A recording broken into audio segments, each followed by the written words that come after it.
Prop the mic here, PTM. What up?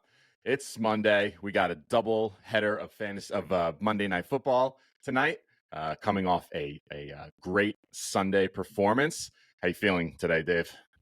I'm excited. Yesterday was great. You did most of the heavy lifting, but at least on the NFL side, I Yes. contributed a little bit on the WNBA side. We put it together. We had a pretty nice record for the day, so feeling really good about that. Yes. It was a nice record, 16-7, I think. We posted up on Twitter, had a nice almost 8-unit increase there. So that was really nice. You've been just crushing the WNBA picks. These, we were talking about it in in NBA. When it gets to the playoffs, there's one part of it is good because you have the stars who all of a sudden their minutes tick up by a nice percentage, right? Yeah. But the lines also get super razor sharp. So it gets a little bit more difficult to bet. That is not your experience with the WNBA. Yeah, so far, no. Some adjustments, but I think all eyeballs are on NFL right now. So I think the books are perhaps being a little lazy on WNBA. So that's why we're going to keep at it there because, listen, money is money, right? We can make money on those games, middle of the week. We can make money on NFL on the weekends. It's all good. So we'll continue to put those picks out alongside NFL. But tonight we are talking about Monday Night Football, and it's a special Monday Night Football, right? In that we have 2 games tonight. So that is right. Yeah, I think it's the only time in the year they do 2 Monday night games, possibly. I don't know.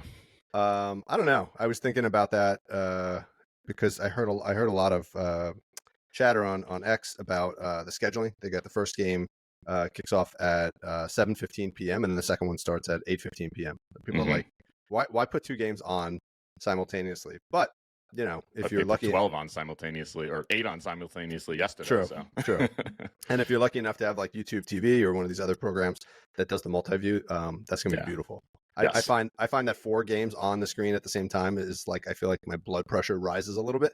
Yes. But if I can watch 2 at the same time, that's perfect. So I'm looking forward to that. I tried to do the quad, the quad box going on, but I don't know. I've just become so accustomed to just watching Red Zone over the past few years that like that's my home. I just I like to just keep Red Zone on all day and follow things that way.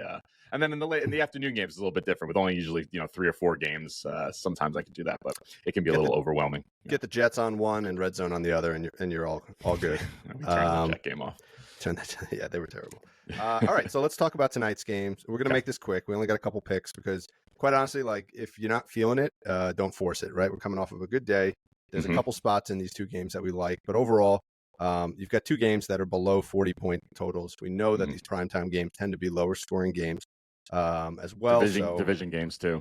So these could be tight games. They could be low scoring. So we'll keep the props minimal today, but we want to at least get a few out. So let's dive into the first. 7:15 p.m. Eastern time. We got the Saints at the Panthers.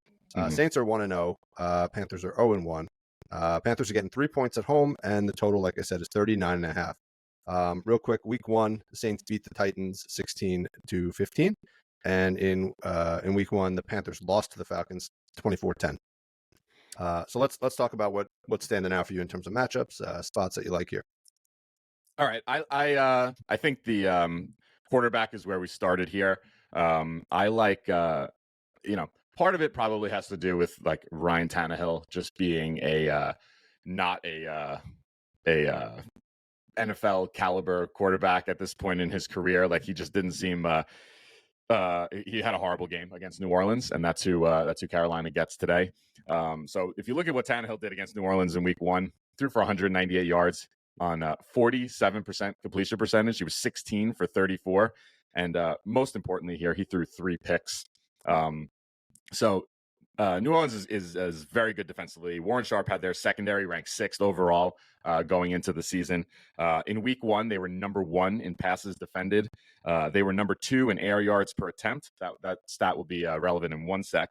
But the play I like here the best, you got the rookie quarterback playing his first game in Carolina at home. I think he's good for a pick tonight. What do you think? Yeah, you're talking about Bryce Young. I think that's a great play. I think he, like you said, I think he's in a tough matchup. I think he's going to have like the bright lights on him tonight. Being part of a primetime game, first game at home, like all the factors are there for him to probably try to push it beyond what he should do. he also threw the ball a lot in his first week. Do you remember how many? I think 37 attempts. Yeah, 37 attempts or something like that. So that's a lot of opportunities for Yeah. picks as well. So Yeah. I love that play. I know you were so that one I already locked in for myself, but I know you also were on his yards. What do you think about his passing yards as well? Yeah, I like it's at 190. I like the under here. He had 146 in week one. Like I just mentioned, Tannehill 198 in week one. Tannehill's got some much better weapons at his disposal there than Bryce Young does. Carolina is not good. Like I just mentioned, New Orleans was number 2 in air yards per attempt in week one. So that secondary really limited the depth of target there. And what's even more reassuring is that, you know who was number 3? Atlanta. So it's a nice comp there. Atlanta at number 3 kept him to 146 yards. Now they're playing what on paper is a better defense, a significantly better secondary. So why is he going to go over 190? I don't know. I like the under here. Bryce Young under, you can get it on FanDuel 189 and a half minus 113. So that's what I'm going with. Fading the young rookie quarterback here. Yeah, that's always a safe bet. I think that'll work out pretty well. So hopefully he throws it nice and early. We don't have to rely on like a last minute Hail Mary or something like that. That would be nice. So, Yeah. All right, cool. So let's. You got any other picks for this game? I don't. No, they both. I obviously looked into these picks during the week when I did the bulk of my research. These teams during the week when I did the bulk of my research, because obviously really digging into matchups, and not a lot was popping out. Kind of like what one team was good at, the other team on the other side of the ball they were also good at, and vice versa. So this was the one that stood out the most. So not going to force it. It's just one game. These are 2 picks we just gave out. I think I'm gonna stop it there. You're gonna stop there. All right, let me just ask you one other prop. I was just kind of keying in on because we're not gonna force it, but we are gonna talk about it. Yeah. I'm starting to get like really into rushing attempts.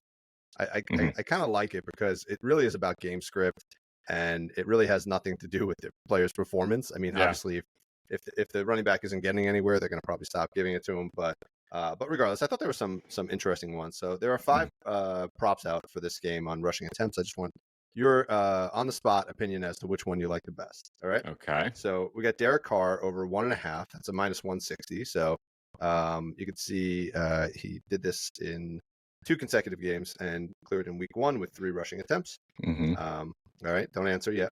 We got Bryce Young over 2.5. So is he going to try to compensate for his inability to throw the ball down the field by trying to get a couple rushing yards? Okay. We got Jamal Williams at 15.5, right? That's 3 consecutive weeks. This is his first year in New Orleans, though, right? I believe, right? And he had 18 week 1, right? So while Kamara's still out, he's getting the bulk of the share. And then we got Miles Sanders at 15.5. He had 18 week 1 on a new team. And Chuba Hubbard at 7.5. He had 9 week 1. All right. So looking at those 5, if I had to put you on the spot right now, which one would you take? I'd probably go Jamal Williams. We're talking about overs, right? Yeah. I'd take his over there. I think it's the best matchup I see here. Actually, Carolina's run block win rate they were ranked 28th after week 1. So I think that gives the most opportunity. I think the coaching staff, knows this data just like we do, and I think they probably try to take advantage of that. Yeah. I love that. That was the one that I wrote down as well. So all right. I think they're going to feed him while he's still kind of the primary back. And I think like we were talking about, game script is important. I think the Saints will likely be leading for a good portion of this game. Probably not by a lot, but I think they're going to be trying to kill the clock. Carolina's not good. I agree with you. Yeah, they're going to try to keep that clock moving and get up early and try to just get away with one here. Nice, easy game. All right, perfect. All right, so let's move on to the second game. We got Browns at the Steelers. Steelers getting 2 points at home, so note that both home teams are underdogs, getting 3 points and 2 points. Total on this one is even lower, 38.5. Browns are 1-0. They beat the Bengals, shellacked the Bengals week 1, 24-3. Sorry, all you Bengals fans. And the Steelers are 0-1. They got shellacked by San Francisco week 1, 30-7. So take those. I would look at the Browns win as like, they're legitimate I would look at that Steelers loss as like, all right, you just had a dominant San Francisco team beating up on a relatively young Steelers team. So I would throw that one out maybe for consideration today. But what do you like? Pretty unusual. Just in the Steelers, just thinking back, to these Steelers teams over the past decade plus, I can't imagine there's been too many back-to-back home dog situations for Pittsburgh. So kind of just interesting to note there. But so this was the matchup on paper that I had circled all week. I've kind of been waiting to break this out because it was going through all my matchups. This was the one that was like jumping out to me. So Pittsburgh's offensive line after week one, they were ranked 31st, second to last in run block win percentage. On the other side of the ball, Cleveland's defensive line was number one in run stop win rate. Their defensive line was also number one in pass rush win rate. So you have a big mismatch here. So what does that lead me to? That leads me to like fades on the Pittsburgh running game. So the first play I like, and I think we could look at is fading Najee Harris under 53.5 rush yards. It's minus 115 on DK. He has a 50% hit rate on this since last season, 44% if you look at his home splits. He had 35 against Indiana on Monday night last season. So take those. Some people like to read more into those, Monday night or daytime, nighttime splits. It wasn't good against Indiana last season. You also have Jalen Warren, who's starting to eat into some of those touches he had in the two games against Cleveland last season. He had 6 and 4 carries, so not a huge amount, but something that is going to take away some carries from Harris here. So I like his under 53.5 rush yards based on the matchup. But then also looking into this matchup, Cleveland's defense in general is fast. Like they, number one run stop win rate, number one pass rush win rate. They're quick, right? So two things are probably going to happen. One, Kenny Pickens is not going to have a lot of time to throw the ball, to let the plays develop down the field because they're going to be attacking him. And when they try to run the ball, I don't think they're going to have a lot of success. Their offensive line was almost dead last. Cleveland first. So what does that mean? I think there's going to be, some check downs, some quick outs to Najee Harris, some short little passes to the running backs here. So I like his over 1.5 receptions. It's unfortunately very juicy at minus 180 on DraftKings. But if you look at what he's done, if you want to scroll down to his targets there, we're gonna slide that around. Overall, it was 12 for his last 18. But when he gets one target, now he goes to 12 for his last 16. If he gets 2 targets, he's done this in 12 straight games. So I think based on the the game script here and how I'm kind of seeing this game's going to play out, there's going to be at least 2 times in this game where the ball's going to have to be thrown to him, and try to make something happen. So I love this play. You could even put these two together. I don't know. What do you think? Yeah, well, you're the only guy who's bold enough, I guess, to fade and play for a player in the same game. So I love that. That's right. And I'm not sure if you'd get any like boosted odds on parlay if you put them together, but I do like it. I mean, I probably like his under rushing yards better just because of how elite the Cleveland defense is and everything you said there. But I could see, especially with a depleted